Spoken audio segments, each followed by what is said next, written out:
Hi, I'm Jesse James Garrett, and I'm the lead designer of Aurora, the future browser concept created by Adaptive Path for Mozilla Labs. In this first scene, we'll see two people collaborate remotely across the web, sharing data and remixing it to resolve a dispute.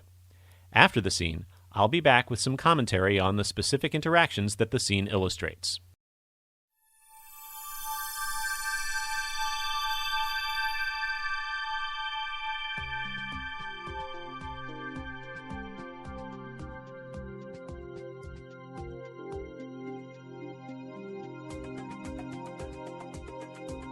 Oh, the Cubs lost again?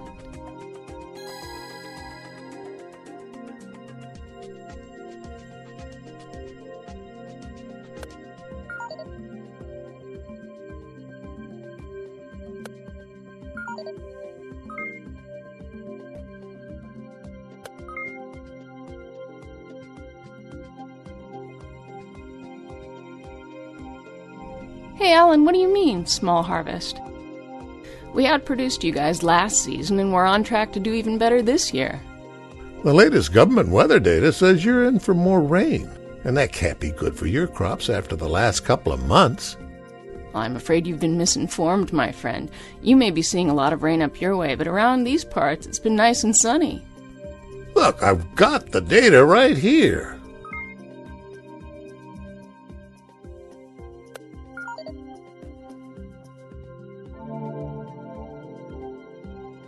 Well, here, maybe this will help.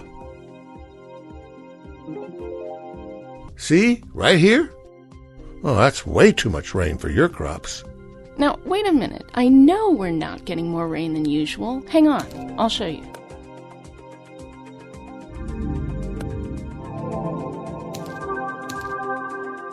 It's gotta be here somewhere.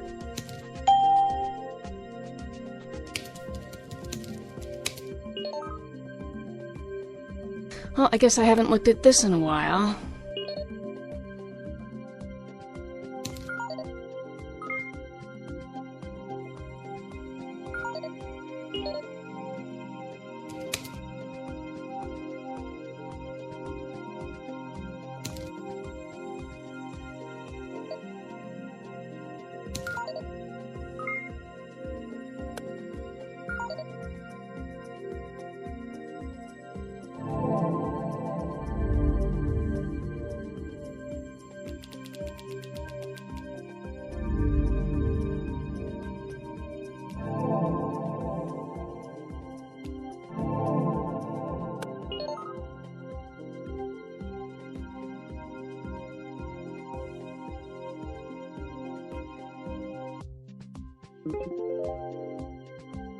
See, the rainfall we've been getting here at the farm is way lower.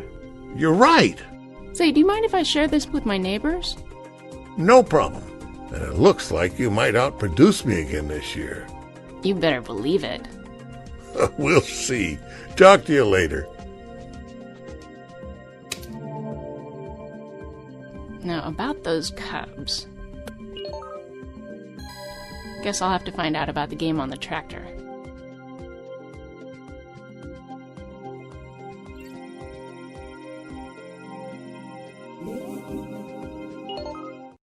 This scene introduces most of the core concepts in the Aurora design. The hand cursor allows users to manipulate elements in the browser as they would objects in the physical world. They can grab, lift, push, pull, and drop anything. The browser interface is completely hidden unless it is invoked by the user, either in the form of the radial menu, seen here when Jill responds to Alan's text message, or in the form of the frame, seen later in this scene. Alan invites Jill to join him on a particular web page, so they can examine and work with the data on that page collaboratively. His cursor moves off screen for a second and returns with a presentation object, which can render any valid dataset as a line graph. When Alan pulls the presentation object over the data table, we see for a brief moment a purple highlight, indicating that the data on the page is a valid match for that presentation object. The frame appears around the edges of the screen and has four major components. The shelf across the top provides access to frequently used objects. The history stack on the left provides a reverse chronological set of recently used objects. The user stack on the right provides a reverse chronological temporary storage area for objects the user wants to keep handy, and the wheel at the bottom contains all the objects she's actively connected to right now. Next, we see the spatial view, which applies a few simple rules and tools to enable us to organize people, places, and things on the web as objects in a three-dimensional space. The z-axis, extending away from the viewer, always represents time. When we stop using a page or interacting with a person, they begin to drift steadily away from us. Jill searches her history for her personal weather station, a website on her local network with data specific to her farm. But this is just a record of the page as it existed the last time she accessed it, so she uses a radial menu to get the current version. Then Jill pulls a data object from the page, which contains rainfall data for her farm in a structured, presentation-independent form. She pushes it on top of her user stack so she can retrieve it easily when she gets back to Alan. Before she returns with the data, we see a little bit of how the wheel interacts with the spatial view.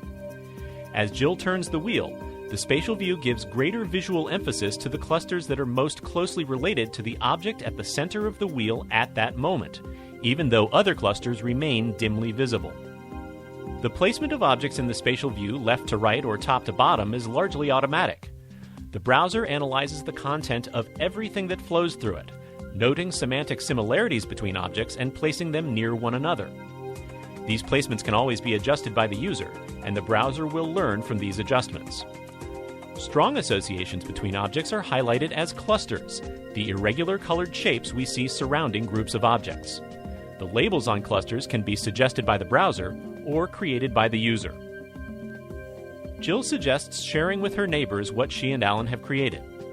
Finally, we see a seamless transition of the web experience to a mobile device as Jill heads out to the field.